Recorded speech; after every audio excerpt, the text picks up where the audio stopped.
High court విభజనపై హైదరాబాద్లో ఉన్న AP న్యాయవాదులు అభ్యంతరం వ్యక్తం చేస్తుంటే అమరావతి లాయర్లు మాత్రం సంబరాలు చేసుకుంటున్నారు. కేక్ కట్ చేసి సంబరాలు చేసుకున్నారు. బెజవాడలో హైకోర్టు బెంచ్ కోసం గతంలో పోరాడామని ఇప్పుడు ఏకంగా హైకోర్టు రావడంతో తమ కష్టాలు తీరాయంటున్నారు. పూర్తి స్థాయి సదుపాయాలు లేకపోయినా సచివాలయ సిబ్బంది ఏపీ నుంచి పనిచేసినట్టే తాము కూడా అమరావతి నుంచి విధులు నిర్వహిస్తామంటున్నారు.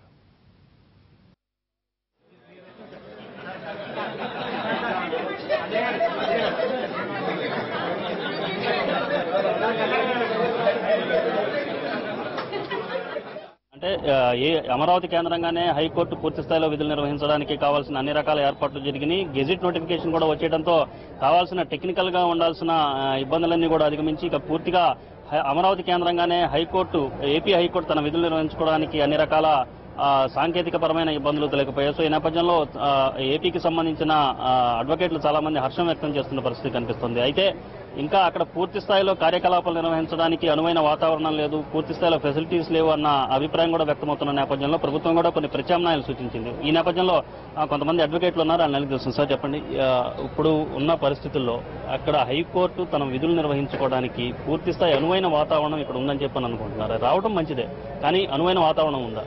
తప్పకుండా ఉందండి. ఎందుకంటే ఈ రోజునంతా ఆన్లైన్ ప్రాసెస్ కాబట్టి సచివాలయం సెక్రటరియట్ టెంపరీగా ఎలా స్టార్ట్ చేసి ఇప్పుడు గణనమైన మార్పు చెంది పూర్తి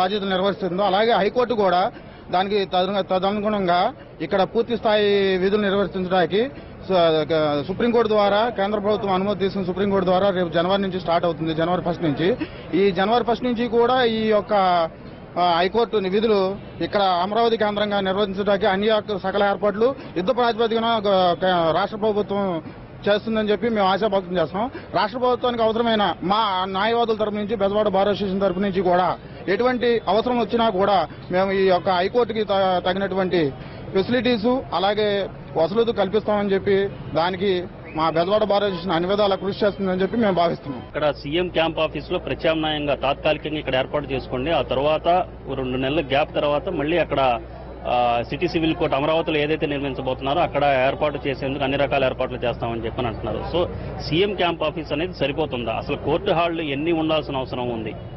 విభజన జరిగిన తదుపరి మనకైతే ఆంధ్రాకి 13 ఉండాలండి. 13 మంది న్యాయమూర్తులు ప్లస్ సపరేట్ గా కోర్టు హాల్ ఉండాల్సిందేనా? సపరేట్ గా కోర్టు హాల్స్ ఉండాలండి. అలాగే నిర్వహణ బాధ్యతలు చూసే వాళ్ళకు కూడా ఛాంబర్స్ ఉండాలి, జడ్జెస్ ఛాంబర్స్ ఉండాలి. కాబట్టి ఈ క్యాంప్ ఆఫీస్ అనేది అంత ఫెసిలిటేట్ గా ఉండదు.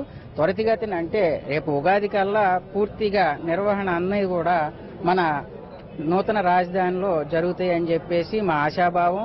ఆ దిశగా ప్రయత్నాలు జరుగుతున్నాయి. ఆ విధంగానే ఆ యొక్క పనులు పూర్తవుతాయని మేము అనుకున్నాం. ఆల్రెడీ జడ్జెస్ కి సంబంధించి వాళ్ళ గెస్ట్ హౌస్లు కానివ్వండి, క్వార్టర్స్ కానివ్వండి పూర్తి అవడం జరిగింది. అవన్నీ కూడా పర్యవేక్షణ జరగడం జరిగింది. ఆఫ్టర్ ఇన్స్పెక్షన్ ఓన్లీ సాటిస్ఫై అయిన తదుపరే ఈ విధంగా జరుగుతుందండి. ఆ యొక్క నివేదిక కేంద్ర ప్రభుత్వానికి సుప్రీంకోర్టుకి వెళ్లిన తదుపరి మాత్రమే ఈ ఉత్తర్వులు ఇవ్వడం జరిగింది. అలాగే మీరు చెప్పండి, అంటే ఇక్కడ ఎవరిని అంటే హైకోర్టుకి సంబంధించిన ఉమ్మడి హైకోర్టులో ఉన్న న్యాయవాదులను కానీ న్యాయమూర్తులు కానీ ఎవరిని సంప్రదించకుండా ఇటువంటి ఈ సడన్ గా ఆల్ ఆఫ్ సడన్ గా ఈ గెజిట్ తీసుకున్నారు, అది కూడా 1వ తేదీ నుంచి ఏ మాత్రం గ్యాప్ ఇవ్వకుండా తీసుకోవడం మీద కూడా కొన్ని రకాల విమర్శలు వస్తున్నాయి. దీని మీద ఏమంటారు? ఇది మాకు చిరకాల వాంఛ. కొన్ని దశాబ్దాలుగా హైకోర్టు ఆంధ్రప్రదేశ్కి రావాలని పోరాటం చేశాం. ఈ బెజవాడ బార్ అసోసియేషన్ దానికి ఎంతో ముఖ్య పాత్ర వహించింది. మరి అలాంటిది ఇవాళ తొందరగా రావడం మాకైతే సంతోషదాయకం. మీరన్నీ అడిగినట్టుగా వసతుల విషయంలో ముఖ్యమంత్రి నారా చంద్రబాబు నాయుడు గారు కేంద్ర ప్రభుత్వం చొరవ వలన మాకు తొందరగా వచ్చింది. ఇక్కడ తాత్కాలికంగా వారికి ఏది కావాలన్నా సర్దుబాటు చేయడానికి మేమందరం సహకరిస్తాం.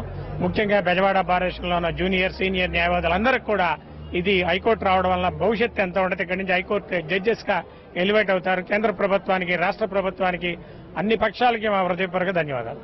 మీరు చెప్పండి అమ్మా, ఎటువంటి ఇది వస్తుంది అనుకుంటున్నారు హైకోర్టు ఇక్కడికి పూర్తి స్థాయిలో వచ్చేయడంలో? సో ఇక్కడ ఉండే అడ్వకేట్లకు కానీ ప్రజలకు కానీ ఎటువంటి సేవలు దగ్గర అవుతాయని చెప్పండి. జరిపారు. అలాంటిది సాక్షాత్తు హైకోర్టు ఇక్కడికి వచ్చిందంటే అసలు చాలా ఆనందదాయకము. ప్రజలందరూ కూడా సంతోషించవలసింది, ముఖ్యంగా న్యాయవాదులందరూ కూడా. ముఖ్యంగా మీరు అన్నట్టుగా ఏంటంటే కక్షిదారులు ఇదివరకు 13 డిస్ట్రిక్ట్స్ నుంచి హైదరాబాద్ వెళ్లి హైకోర్టులో లిటిగెంట్స్ అంతా కూడా వెళ్లాలంటే కాలయాపన ఉండేది, వ్యయ ప్రయాసాలు కూడా ఎక్కువగా ఉండేవి. కానీ ఇక్కడ ఇప్పుడు ప్రజెంట్ నేలపాటు మన అమరావతి రావడం అనేది మనకి టైం తగ్గుతుంది, సేవ్ అవుతుంది, ప్లస్ వ్యయం కూడా తగ్గుతుంది. సో కక్షిదారులు చాలా హ్యాపీగా ఫీల్ అవుతారు అనమాట దానివల్ల కూడా. తర్వాత మౌలిక వసతులు అనేవి ఉండాల్సిన అవసరం ఉంది. దానికి మన సీఎం చంద్రబాబు నాయుడు గారు ఆల్రెడీ దాని గురించి కృషి చేస్తా ఉన్నారు. ఆ విషయంలో ఎటువంటి డౌట్ లేదు. అయితే ఇప్పుడు మనం హైకోర్టు ఇక్కడికి రావడం ద్వారా న్యాయవాదులకు అందరికీ కూడా అవకాశాలు పెరుగుతాయండి. ఫైలింగ్ పెరుగుతుంది, వర్క్ డిస్ట్రిబ్యూషన్ జరుగుతుంది.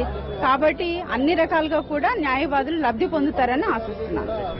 సో ఈ రకమైన అభిప్రాయం అయితే అడ్వకేట్ల నుంచి వ్యక్తమవుతున్న పరిస్థితి కనిపిస్తుంది. అంటే ఆల్ ఆఫ్ సడన్ అంటే జనవరి 1వ తేదీ నుంచి పూర్తి స్థాయిలో కార్యకలాపాలు ఏపీ కేంద్రంగా నిర్వహించాలని చెప్పి గెజెట్ నోటిఫికేషన్ వచ్చింది. ఇక్కడ పూర్తి స్థాయిలో వసతులు లేవన్న అభిప్రాయం కొంతమందిలో వ్యక్తమవుతున్నప్పటికీ సాంకేతిక సాయంతో అన్ని సమస్యలను అధిగమించే అవకాశం ఉంటుందని చెప్పడంతో పాటుగా బెజవాడ బార్ అసోసియేషన్ తరపు నుంచి కానీ అలాగే లాయర్లుగా ఇక ఏపీ కేంద్రంగా అమరావతి కేంద్రంగా హైకోర్టు కార్యకలాపాలు పూర్తి స్థాయిలో నిర్వహించడం అనేది చాలా సంతోషించదగ్గ విషయం. ఇక్కడే బెజవాడ కేంద్రంగానే హైకోర్టు బెంచ్ ఉండాలని గతంలో ఆందోళన చేసిన పరిస్థితుల నుంచి ఇప్పుడే స్వయంగా హైకోర్టు ఇక్కడికి రావడం వల్ల తాము పూర్తి స్థాయిలో హర్షాన్ని వ్యక్తం చేస్తున్నాం. ఈ నిర్ణయాన్ని స్వాగతిస్తున్నాం. అలాగే ఏర్పాట్ల విషయంలో అయితే తమ వైపు నుంచి పూర్తి సహాయ సహకారాలు ఉంటాయన్న భరోసాను అడ్వకేట్లు కల్పిస్తున్నారు.